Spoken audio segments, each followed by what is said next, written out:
It's episode 61 of the Wait for It Seattle podcast.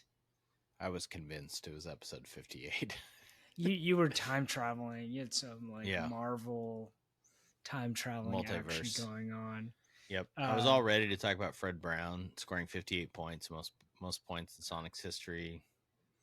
Downtown Freddie Brown. Well, we got a 61 and Robbie Tobeck. Yes, who famously had a number 2 during a game. Oh, yeah, that's right. That's what I remember. He's probably the best center in Seahawks history. Yeah, maybe my favorite Cougar behind Wazoo Cougar behind my sister.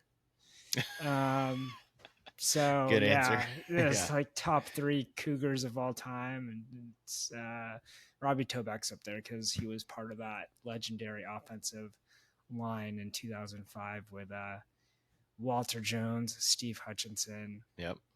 Who were the other two? Who was on the right side? I believe it was Chris Gray at right guard and Sean Locklear at right tackle. Yeah, how about that? We're ready for Seahawks season, baby. Let's go. Let's go. Can I tell you something about that, actually? So, I've been driving around this summer, and as I drive around, different times of the day, I listen to sports radio, and there's times late at night or early morning where it's not Seattle sports radio yet, right? It's national. Yeah. And this weekend, nationally, I was driving early, and I thought, God, this is going to be awesome. Like, they're going to talk about baseball, and they have to talk about the Mariners. And Kev, all they talked about on both the Fox radio and ESPN radio was NFL preseason football. It's the ratings, man. I know. People and I just get it. Love NFL football. Yeah. It's by far, popularity-wise, the biggest. But I got to think there's more sports fans like us out there who, like, I love the NFL. I watch every week it's on. I will watch a random NFL game. I will not watch a random MLB game. Maybe I'm answering my own question. Yeah. But I don't want to hear about preseason football. Preseason is the worst it's ever been. It's pointless. Guys aren't playing. The Seahawks played virtually no starters last week. They should just do joint practices, no preseason games, and just go into the season. Yeah, that's a great idea if you don't want to make any money. I actually have a funny thing to bring up with you. Okay. And I'm interested to get your thoughts on how all this went down. So me and my buddies have been in this fantasy football league for 5+ years, keepers, maybe 7 to 8 years. The issue with this league is our main friend that brought us into this league is not really friends with the other half of the league that brought us in. Okay. And so the commissioner sent out an email. You know, you've been the fantasy commissioner. Yep. Like, is everybody coming back? That type of deal. Yep. And so we came to a preliminary agreement, like, well, we'll just stay on for this year, but next year, let's kind of just leave the league. And the problem is we're kind of a pact. So this turned into this like revolution type of like, okay, strategically, how do we do this? Okay.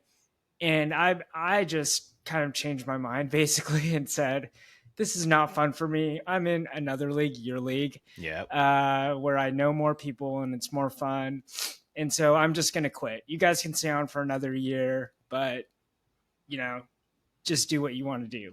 And so I did that. I sent in my resignation email, and Woody, our good friend, got mad at me because he had already said he confirmed. And so be careful. Woody told me today he listened to a whole podcast episode, so he might be listening. Yeah. And, now everyone's like, all right, let's just all leave. Like, and then how do we leave? Yeah. Does someone send a friendly text like, oh, by the way, half of your league is leaving, so you have to fill 5 spots. It's rough because, I think there's probably a lot of people like us who, I love fantasy football. Yeah. I like fantasy WNBA. I like fantasy baseball, but fantasy football is the best. Nothing beats it. It's the reason why it's a big part of why so many people are watching the NFL. I think it pulls people in. It does suck when your league disbands in August. It really sucks. Yeah. I've been in that spot before where everybody just like the leagues fell apart. Yeah. And you're looking for a good one. And that's part of the reason the league you're in with me, I created. And it's not even to the point I want it to be, because the league I had before, this is similar. We had a league where we in-person drafted, and it's so hard to find a way to do that. Yeah. It was so fun. We would just give each other crap. We had a big board with stickers you'd put on it. So like it comes with pre-populated name stickers. Yeah. And if somebody would draft someone who didn't have a name sticker, you're just clowning them because you're like, the company didn't even make the sticker of the person who drafted, right? Or the guy who's drafting 3 kickers or whatever. You can look at it. Yeah, it sucks when it disbands. So yeah, but it's I also took it into my own hands when you start the revolution, though. When you're sending AI photos of us in like American Revolutionary, so, which revolutionary would you be, Kev, if you could pick one? Gosh, I was just watching the Outlander season on this. Oh wow, George Washington obviously would be the easiest. I mean, but you don't have the stature for that. Sorry, buddy. Wow. I mean, he's huge. I don't either. Crispus Attucks from the Boston Massacre. Yeah, it's a good one. Yeah. I've ever told you my Boston. We'll move on to sports, I promise. But I went to Boston, and this is like 10 years ago, 12 years ago, with another teacher. And we were walking around doing a tour. As a history teacher, I wanted to see some of the sites. And I was going to the Boston Massacre, and I was at the site. And I'm like, there's nothing here. I couldn't find anything. And I was going around in circles and circles and circles. And all they have is on the ground. You have to look on the ground. There's like a flat plaque or a marker for where Crispus Attucks was getting shot in the Boston Massacre. That's pretty cool. It's kind of cool and weird that you can't really find it. So, because my phone kept telling me I was there. I'm like, what's happening? I made the teacher I was with, shout out to Adam Othman, our drama teacher. I made him take a picture of me like this, like I was getting shot, so that I could use it for my class. That's great. I used to teach a lesson on the painting because the painting is complete fiction. It was like propaganda, but it's a pretty epic right painting. Yeah, that's a great lesson. Kev, we're getting some serious history nerds in there. There's some people who really like this. Well, shout out to Dom Sally Blanchett, head football coach / history teacher. So there you go. I don't know if he teaches that, but if he does, there you go. Man,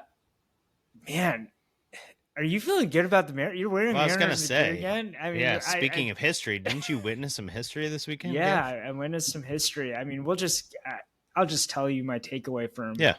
I was in Seattle. I decided to fly in for Ichiro Day. And I was like, is this too much? I'm burning all my Alaska Airlines miles. I ended up flying first class back because that was the only ticket left on the airplane. Yeah. But yeah, I was really glad I came because I didn't realize how there's the Mariners Hall of Fame, which is exclusive. Mm-hmm.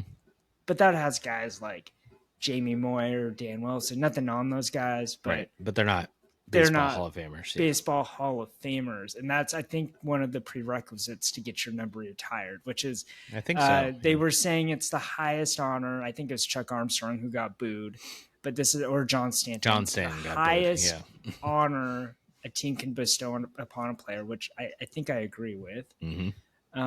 And so, it was a cool scene. I did not know that they were going to bring out all the Mariners Hall of Famers. Mm-hmm. That was a pleasant surprise. Did you watch it on? I watched the whole thing. It was awesome. I texted you and said, I'm not really interested in going because Ichiro's not my favorite Mariner ever. He's fine. And then I texted you like he's the best. Like his speech was so good. Yeah. He's so charming. He looks great in a suit. Yeah. He's aged wonderfully. Like he was awesome. Ichiro was awesome. He had a hard time letting go, right? He probably played longer than he still has a hard time letting go. He does warm-ups in his full uniform every day. Yeah. Yeah. And he still takes batting practice in the batting cages and everything. So one thing that I thought was really interesting is if you think about the Mariners franchise history and you juxtapose it to the very extreme would be like the LA Lakers or Boston Celtics, where these teams and their success have been around forever. Or the Yankees with all their retired players. Yeah. All those guys are dead. Yeah. Or a lot of them are dead. All these guys are dead. You look at the Mariners, and really everyone that's been a great is still alive, right? Yeah. The oldest Mariners Hall of Famer is Alvin Davis. He still works for the organization. He was there. Yeah. And he's been there every time they've had one of these things. Dave Niehaus is the only person that has passed away. And I thought that was really cool because also there's links between every Mariners Hall of Famer. So you go from Alvin Davis to Ken Griffey. Yep. And then Ken Griffey links to Felix. And then Felix will link to whoever's next, right? Well, Griffey probably links to Ichiro to Felix to whoever's next. Yeah. That's a good speculation, right? So I think that's just cool because I think it's a unique thing, not just amongst baseball, but also sports. I'm trying to think of a parallel where it's a really young, kind of a youngish franchise, and there's this level of star power, Hall of Fame power. They're probably. Where often do you get Ken Griffey Jr. Right, and Randy Johnson in the same? Like, no other franchise has that. Well, there probably is, but you're right. Yeah. I mean, it's always shocking if you include Edgar and you include Ichiro and you include A-Rod. The amount of elite talent in a short time is pretty insane, which is also why it's pretty frustrating to Mariner fans sometimes that we have 4 playoff appearances in the franchise history and no World Series. I'm jealous of you though, because I was just a kid during the 90s. And not that you weren't just a kid, but you kind of probably understood the significance of those 90s teams, and you've been able to live through the Ichiro era, the Felix era, and now this new era, right after the Felix thing, like the Julio, Cal Raleigh era, right? You've had it all. Yeah, those of us who are in our mid 40s, like it's kind of cool. Like the Sonics had been around since the 60s, so my parents could talk about the Sonics and going to games in cheap seats when they were in college and stuff. But the Mariners 1977, Seahawks 1976, right? Having those two franchises start basically right before I was born. So growing up with those two franchises and in a city that really, if you think about Seattle, it kind of grew up in that time too, to this sort of major metropolis overpriced city that it is now. But yeah, you're right. It's super cool to grow up in that time. Like I had the 80s. I remember going to the Kingdom in the 80s and the Mariners sucking, but loving baseball and just going with my dad and my grandma. And it was really cool. And then the 90s, like coming out of nowhere and never having success, that 95 team, which I wrote about this week in terms of a lineup, like that 95 team had star power clearly, but they kind of just went on a run. Like they weren't really that good. Yeah. It's wild. They made some cool trades. They added some guys, like Andy Bennis was a huge addition in the rotation, and Griffey came back from injury, and Vince Coleman. But the 95 team was like 79-66 because it was a shortened season, and they made the playoffs. Yeah. Kind of in an American League similar to this American League where it's down. So we really thought they could win the World Series that year, which I think if you compare it to 2025, the AL is down. The Mariners are like 3 games out of the best record in the American League. Yeah. Like, should we be thinking more that way, or, oh God, I hope they make the playoffs, you know? I mean, let's just move on to here's what they did the past 3 series. So they took 3 of 4 from the Rangers, which we discussed last week was huge for the wild card and for the AL West race, more so the wild card. Then they go and sweep the White Sox, take 3 games from them. And then they have a picture perfect weekend for Ichiro and they sweep the Rays. Now they stand as it stands. The Astros won tonight by a run. Yep. They're 1 game back from the Astros. They're 3 games up in the first wild card, right? So there's 3 games up in a wild card spot. In a wild card spot. You know what I mean? Like they're not 3 games up on the first wild card. They're the first wild card spot. They should be a game above Boston because Boston lost, right? Something like that. Yeah. Yeah. So that's how they've been doing. Yeah. And if you take a look at FanGraphs, and I think it's okay to start doing the playoff odds. This is actually wild. Yeah. 94.6% to make the playoffs. And this is as of today, so it hasn't taken into account Monday's results yet. Right. They have a 10% chance to win the World Series, which is the best in the American League. That's stupid. So there's a couple other teams. I can't do that. I can't go there. I can't fathom that. Yeah. So it's okay to start thinking the Mariners are going to make the playoffs. I think that's an okay thing. Don't say that. Don't say that. You want me to say it's not? Well, they had a 10-game lead last year, and I remember us on this podcast talking about it, and I brought up the fact that Ian Furness on KJR said the Mariners are going to win the AL West. I remember this. But that was way earlier. And it wasn't a good of a team. Yeah. But I don't believe in I guess I do believe in jinxes. You're telling me not to. Yeah, I'm telling you not to. I just I do believe they're a good team. Yeah. I don't there's too much time to say they're going to make the playoffs for sure. I get that the FanGraphs odds. I think the World Series one is crazy to me in some ways, because if you get into a series and if we want to dream and think about a series against good teams, I just don't know that we have the best pitching.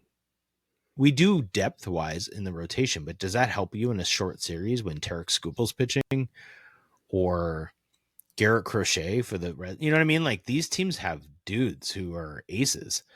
And we have nobody pitching like an ace, which I think is my way of saying I'm still looking for a little bit more from this team. Yeah. And that's with the team that in the last 10 games is averaging 5.5 runs per game. Julio's on fire. Naylor is my favorite player of all time. I can't even get over how much I love Josh Naylor for so many reasons, Kev. Yeah. He has the coolest cleats. Angie Mentic talked about it on the broadcast. He gets basketball shoes, which my son Felix is very into. So he had these Kobe's that are called they're like super colorful, and he sends them to a guy who turns the basketball shoes into cleats. And then he just like bat flips and stares people down, and his walk-up songs. Brian. He walked up to Stan, which is such an angry yet cool song. It's just so funny because Suarez bats after him, at least the game that I was at, and it's hot to go. Yeah. Incredible. It's just complete opposite, right? Yeah. I don't know. Are you dreaming of World Series? Is that what you're doing now?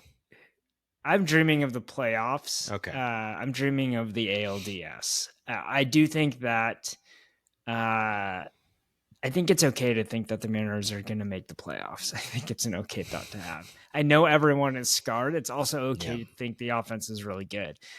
Just a short preview of what's ahead. The Mariners head on a road trip, so they'll have 3 against the last place AL East Orioles, who are 53-65. Then they'll go and take on the Mets, who are first place in the NL East.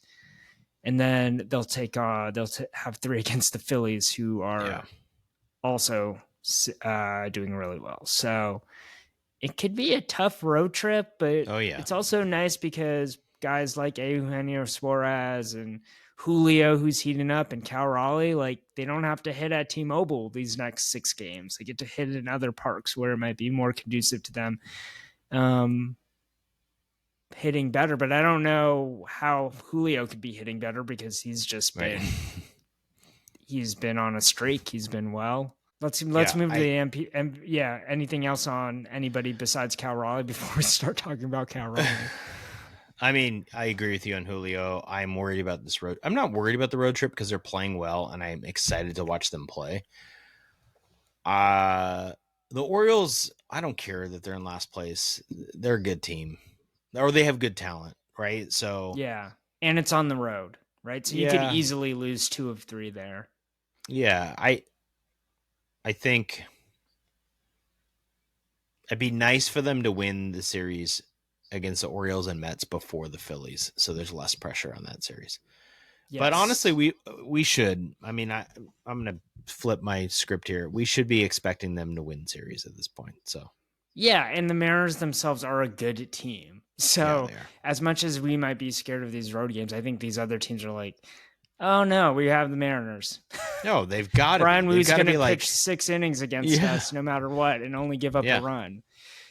Yeah, think about, you're the whoever, the Mets, and you got to go against, I think in that series it's like Wu, Castillo, and Kirby or something, right? Like that sucks.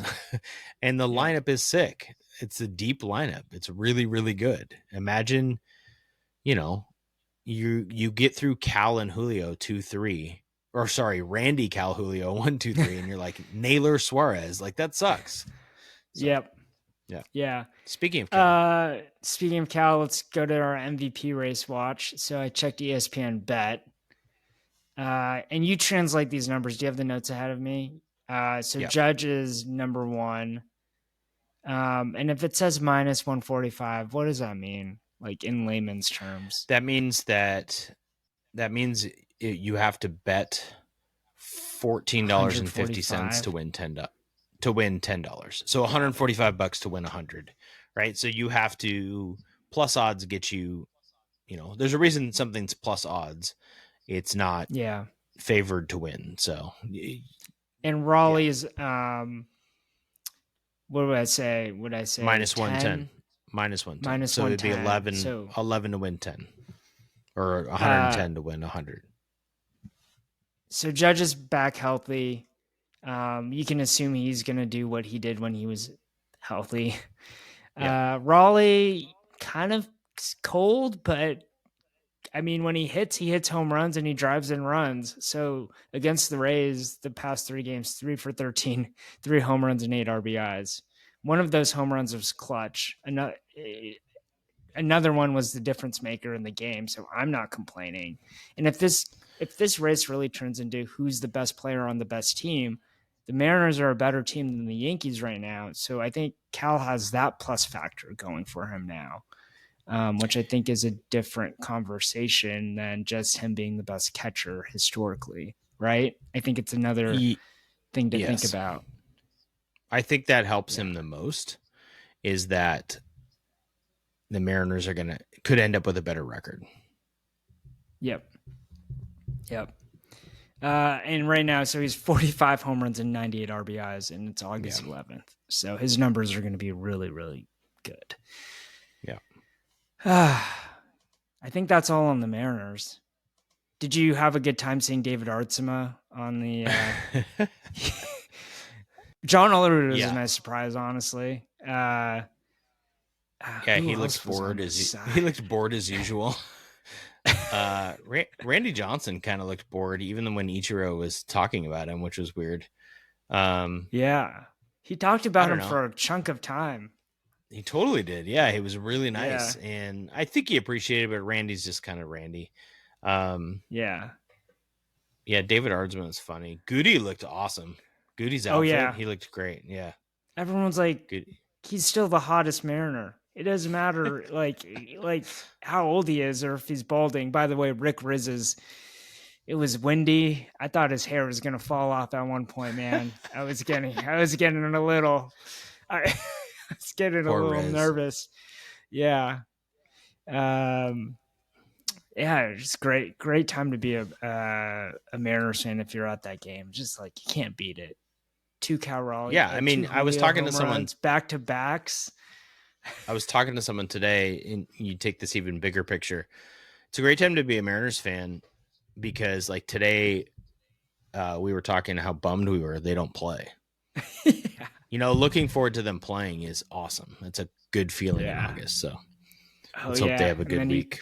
Compound that with Seahawks football and Husky football. Come on now. So we had but it's Seahawks preseason football. So can we really get excited? Did you watch it though? Did you watch it?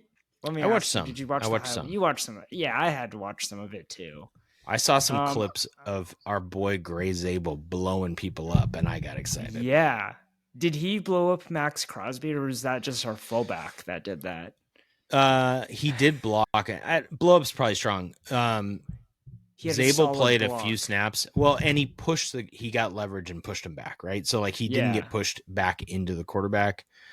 Zabel seems like the real deal. So that's exciting to me. Yeah. But you're right. Tell me about your excitement for our fullback. Robbie Otts. Yeah. Oots, I think. Like Oots. He was in that first series just laying down blocks. Yes. Like, take me back. It's not I formation, but take me back to some Max Strong vibes, right? Mm-hmm. Just clearing the way. I'm looking forward to it. Okay, so let me tell you what I heard from some of the reporters. Like, I think it was Corbin Smith and maybe Brian Nemhauser. You know, there's great Seahawks coverage on social media, and Mike McDonald talked about it after the game. So there was a play apparently where the Raiders went to a defensive formation where they brought a safety down. I think it was Patrick Chin came down into the box, and it was not something the Seahawks had practiced against, right? And Robbie is a freshman, a rookie fullback. So they hadn't practiced it. So McDonald's like, well, we'll see what he does if he blocks the right guy. And he just reads it perfectly, kicks out. That's, I think, the play where he ended up blocking Max Crosby, who's maybe the best defensive end in football, and cleared away for, I think it was George Halani to get a big run to the left. Yeah. Yeah, it's kind of nerdy and not 2025 to get so excited about a fullback, but we talk a lot on this podcast about identity, and the Seahawks seems like they have one, and it's running the football, and I'm excited about that. Yeah, and here's the other thing. Like, they hired Kubiak. Yep. And then they just drafted this fullback in the NFL draft specifically for a purpose, right? I think that sends a message, and I thought that sometimes you just draft because that's the best player on your board, but this was a very deliberate pick. Like, this guy's going to play for us this year. We're going to install him on the offense. Yep. It seems like if I could talk about my favorite topic, the offensive line, for a second, it seems like Zabel's doing well. So he's left guard. We got Cross at left tackle. I think a big addition to the start of the year is Abe Lucas is healthy, and Abe Lucas can be really good at right tackle. And then probably Olu will start at center. And then it looks like Anthony Bradford's going to be the right guard. And if you read any of my recaps last year, you'll realize how much I did not enjoy Anthony Bradford playing football for the Seahawks. But I don't know. He's probably the best option, which isn't great. But if you have a better Lucas and a better left guard than you've had in years with Gray Zabel, in a scheme and a fullback, maybe. I mean, I'm excited to see, right? Yeah. Like, I'm excited to see them try to run the ball. I'm excited to see them protect Sam Darnold better than Geno Smith. Definitely exciting. More excited about the run game than Drew Lock. But I'm interested in. I don't think Drew Lock has not looked any better, which is kind of discouraging. It makes you wonder. In week 8, is it a foregone conclusion that Jalen Milroe should be the presumptive backup? Like, what's the point of playing Drew Lock at this point? I guess unless you're in the playoff hunt. But even then, I think Milroe has. They're never going to play. They're never going to play Drew Lock. So, yeah. I think he's the backup because Jalen Milroe is not ready. So if you listen, I'll say I listen to Seahawks people who watch practice and know better than us, right?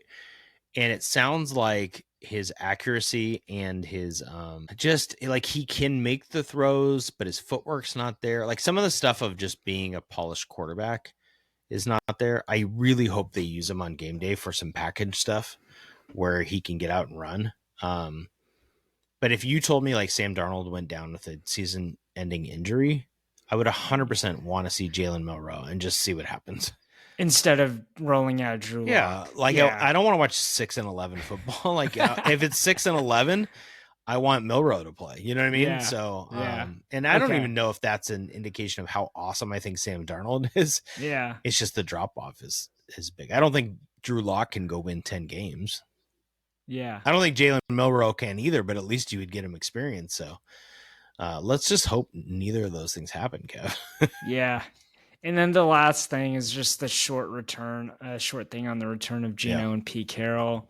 The Pete Carroll press conference after he was asked, was it weird playing at Lumen Field against your former team? And in response, Carroll said, at one point I was watching highlights on the video board and I saw the Seahawks make a play and was thinking, man, one of our guys made a great play. Yeah. And then I realized that was the other team, which was it was actually a rare kind of unscripted, but very candid answer, which I really appreciated. And it totally makes sense. You're in that place since 2010, like 14 years of playing in that stadium, and then your first game back coaching is at that stadium for another team. Yeah, it's kind of really wild. Funny. Yeah.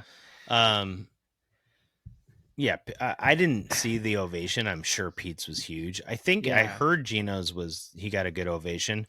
The story that came out this week that was bigger was that he flipped off a guy in the crowd. If you saw the sign, this guy had a sign that said, "Bigger bust, Geno Smith or Jamarcus Russell." And it's such a dumb sign because two things. Like Geno, he's a Raiders quarterback, but he wasn't drafted by them. Yeah. And it's not even a close comparison. Jamarcus Russell's an all-time bust. Geno's like a good quarterback. He it's came dumb. back, yeah. But why Geno flipped that guy off, I also don't know. I mean, he's angry. It's an edge thing, right? Yeah, I guess. I don't know. It's preseason, though, man. I just, exactly.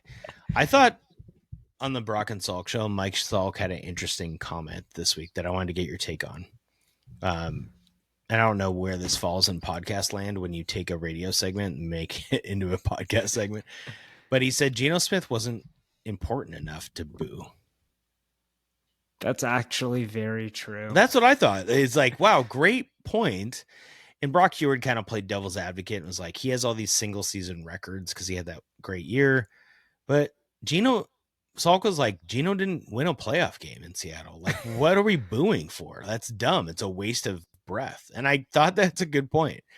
Like Russell getting booed or cheered is fascinating, right? When he came back with the Broncos, he is the most I think he is the most polarizing sports figure when I put up that top 10, people either think he should be way higher or not even touch the top 10, right? Which I think is so interesting. That's totally interesting, right? Geno, like nobody's come to us and said Geno should be in your top 100. Like he's kind of just irrelevant to Seahawks history. I mean, he's going to go down.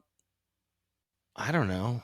There's going to be 5 other quarterbacks. We're going to be talking about them, and then we're going to do a top 5 years from now. And we're like, yep, Geno Smith owns every record. Yeah, he's going to have that's what I was going to say. He's going to have all these numerical marks, but when people talk about Seahawks quarterbacks, Russell and Hasselbeck will obviously be at the top, but then they're still going to go like Zorn and Dave Craig, and even like Warren Moon before they mentioned Geno. I think it was as time goes on because it just didn't win playoff games. Yeah, and it didn't mean anything. It was just like a blah team. Yeah. And he's not especially interesting or dynamic as a celebrity, right? So he didn't do anything to like make it interesting, I guess. Yeah. So, to be clear, we don't hate Geno. It's just that it's more like indifference. Yeah.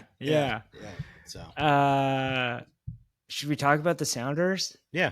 You may not know this, but my first class plane ticket got delayed. And so I was in the new end gates at SeaTac, which was well worth the wait. I don't know if kind of flexing on this podcast a little bit. Your first class and your end gates. The end gates are brand new. I don't know when they opened, but they have all these awesome restaurants. And I was at Lil Woody's where they have a nice little sit down. Mm-hmm. Got Good a salmon burger. Mm-hmm. And I got to watch the Galaxy versus Sounders first half.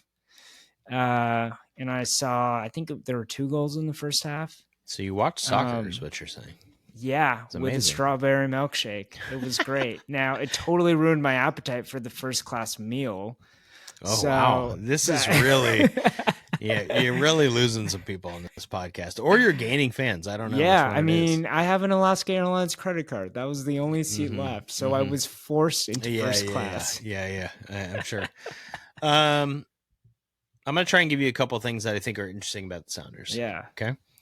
We'll see if I can do it. So, since the Club World Cup, and most people know this if they're watching the Sounders, but they haven't lost. Okay. So they in MLS play have 4 wins and 3 draws and no losses. But in Leagues Cup, they finished first in the MLS out of 16 MLS teams, including Inter Miami. They won all 3 matches against Mexican teams. The Sounders are on fire. So that's fact number 1 for you. Number 2, they are scoring at a silly rate right now.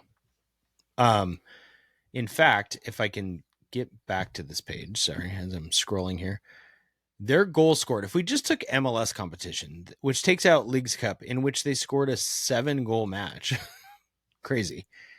They have 43 goals scored this year in 25 matches. They had 51 all of last year and 41 the year before. So 2 years ago, they already have more goals than they had 2 years ago. One of the critiques we said in the offseason was they need to be more exciting. And I think they're accomplishing that, and they're scoring more goals. And to your point, you watched the Galaxy match. They won 4-0.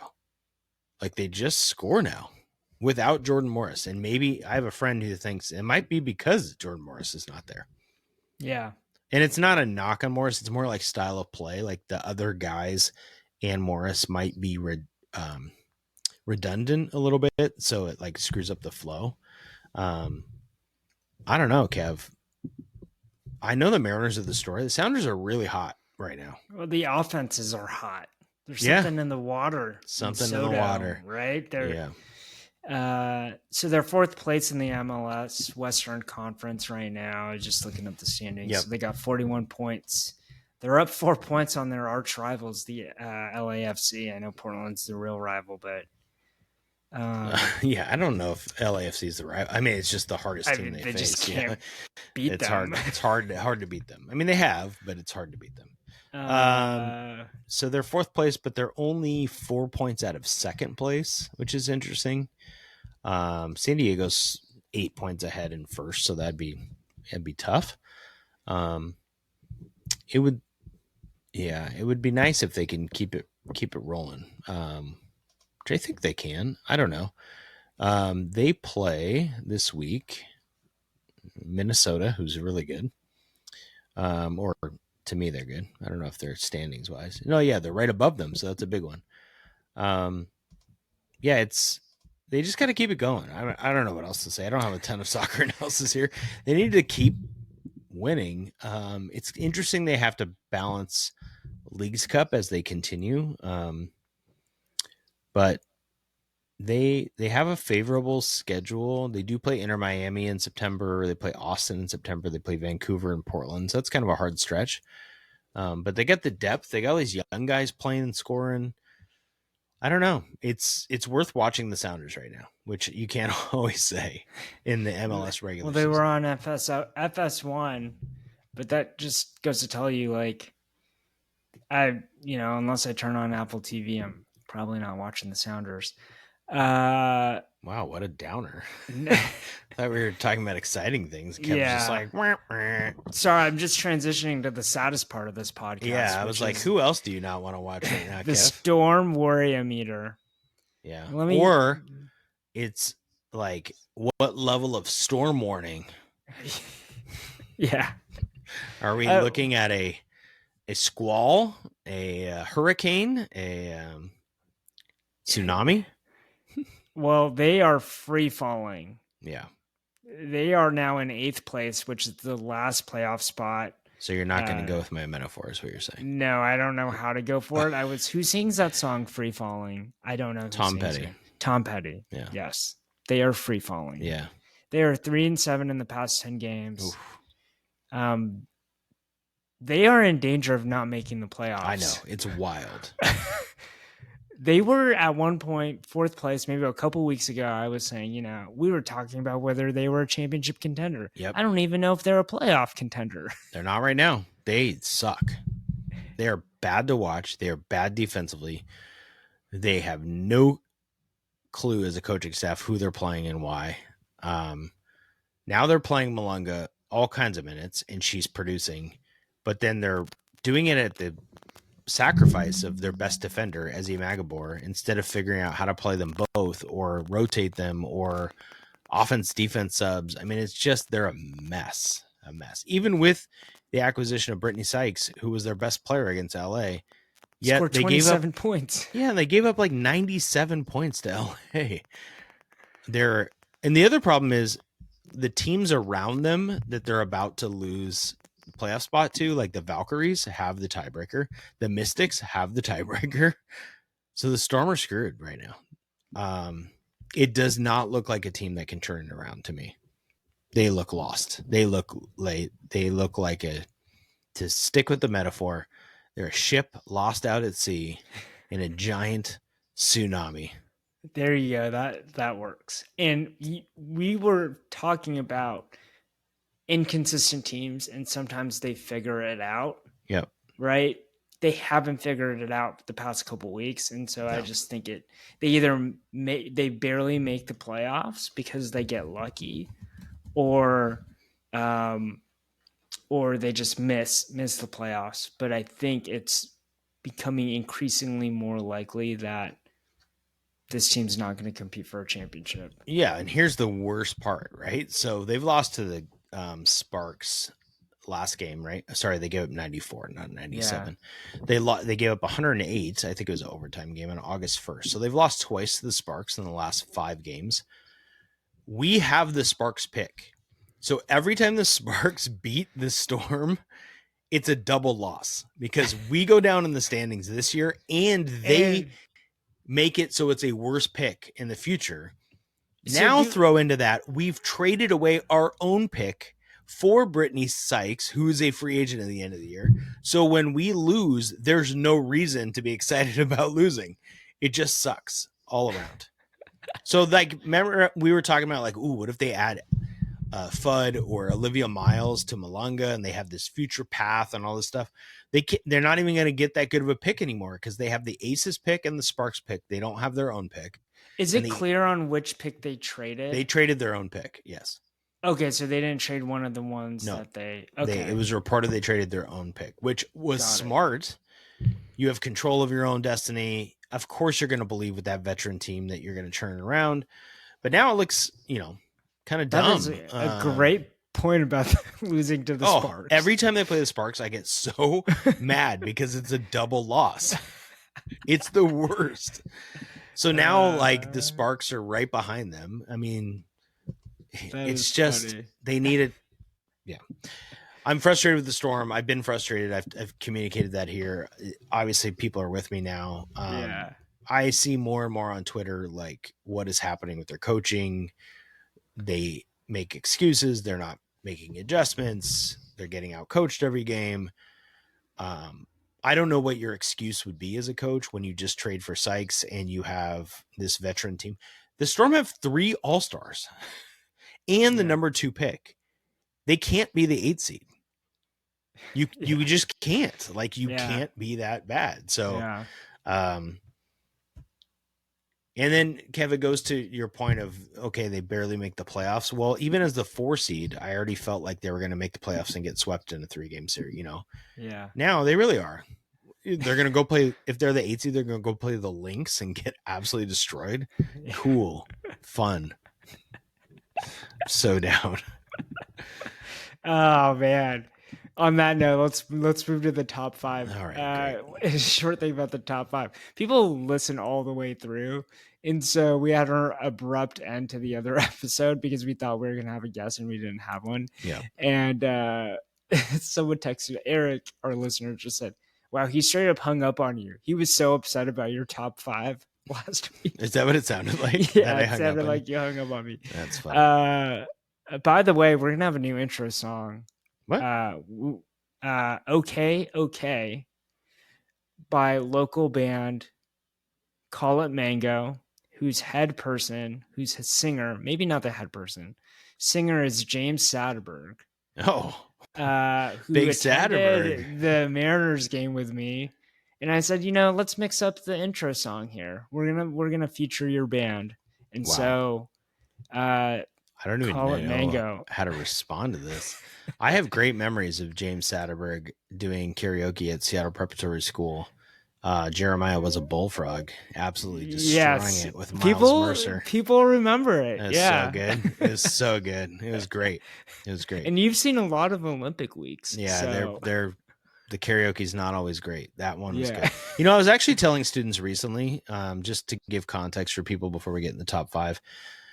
Seattle Prep does a cool week called Olympic Week where these kids all get to compete in all these events. Like they'll do basketball and they do quiz bowl and they do Jenga and Bop It. Yeah, and like a bake off. And there's a karaoke competition. So by class, sort of, 4 junior classes, 4 sophomore classes, they get a karaoke team together. So you usually get the best singers in the school who will do it. Not always. Sometimes kids think they're good and they're not. But they all kind of do the same thing now. They do these like mashups that you see on TikTok, or they'll do so they don't do like one song. And I was telling them, like, back in the day, the Satterberg era, they would bring in like live instruments and play them and sing a song, and it was better. God, I'm such an old man. But like this like mashup ADD generation where we can't like listen to a whole song, like, God, get off my lawn. Get off my TikTok. Get off my TikTok. All right. I think you're gonna like this top 5. So I have it in front of me. It's factually correct. Okay, great. That's it is Ichiro themed. Oh boy. Okay, single season hits in a season. Okay, so obviously Ichiro owns the top 5.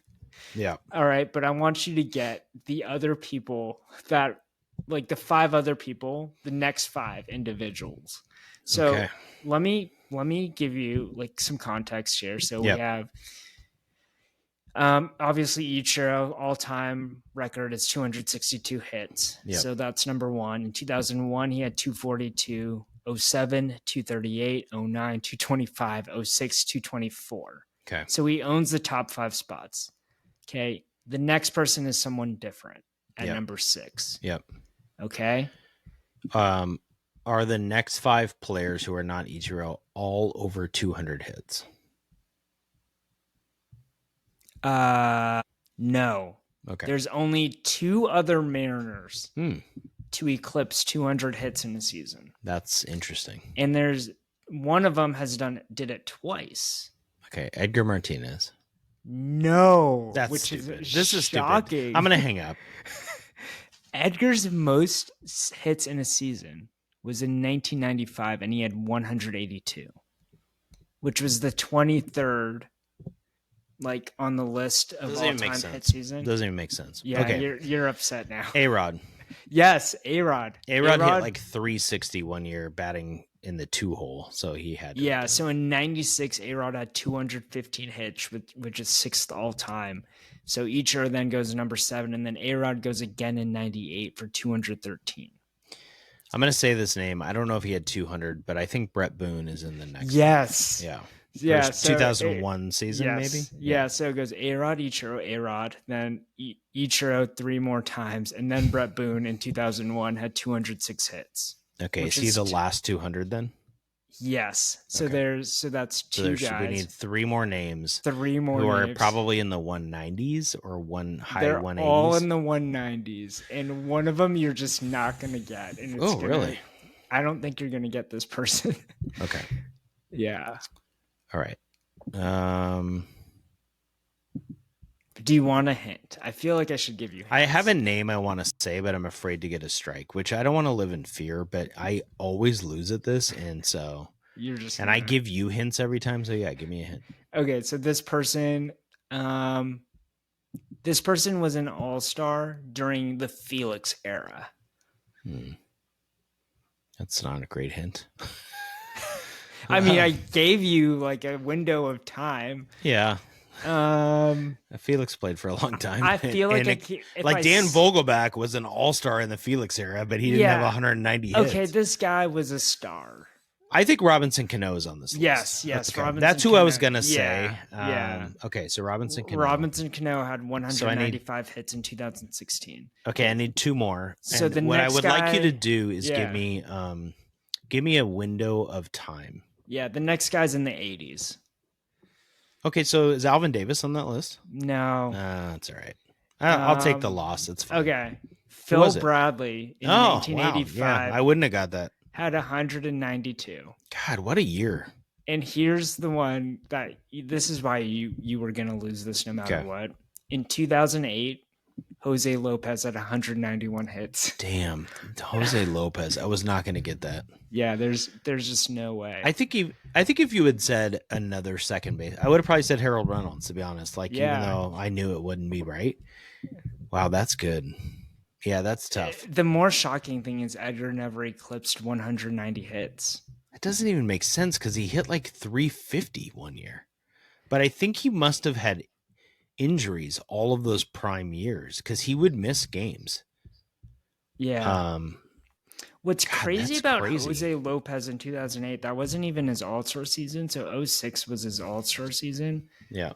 But besides that 191 hit season, his next highest total is 170.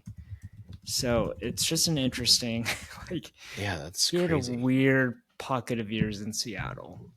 Can I, God, I got to find this. Hold on. I'll save it for a different time.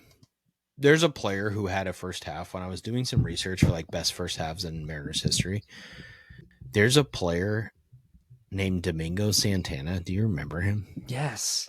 Okay. He had an incredible first half one year. Crazy good. And as good as Jorge Polanco? It's probably in that realm. I really want to find it now for you. Let me see if I can do it. I think it's 2019, which is crazy. Maybe not. God, this is bad radio. Okay, here's my top 5 for you. We'll come back to Domingo Santana sometime, or somebody can find it. Mariners first baseman history. Okay, I love this. This is a great one. People are gonna like this one. Mariner fans are really gonna like this one. Career steals leaders all time first baseman in Mariners history. There's a reason I'm asking you, so give me one of them. Okay, Josh Naylor. Okay, Kev. He's 5th all time. He's played 15 games in Mariners history, and he's 5th all time in first base steals because he has 11. We just have to pause for a second and recognize how crazy that is. Yeah. Also, I believe this is true. Somebody can double check this. His 11 steals would be a career high before this year. He has 22 steals. So last year he hit bombs. This year he decided to steal. He's such a cool base runner. He just reads the pitcher and goes. But he's played 15 games for the Mariners, and he's 5th all time. He's going to be the all-time leader of first baseman. It's kind of wild. Obviously first basemen don't steal that often, but this is pretty wild. Okay, you need 4 more to get. God. Oh, man. David Segui? Good guess. No, he's 11th all time. He has 4 career steals. There's no way John Olerud. No, don't guess John Olerud. I don't even think he has a steal in his career. Yeah, why would he ever risk it? He's so slow. Actually, sorry, he has 3, so he's right below David Segui. At this point, I'm just going to name 2 of them are going to be really hard for you to get, but 2 you can get, and 1. I'll just tell you, he's a current Mariner. He plays first base. That's a current Mariner. Is Dylan Moore? Nope.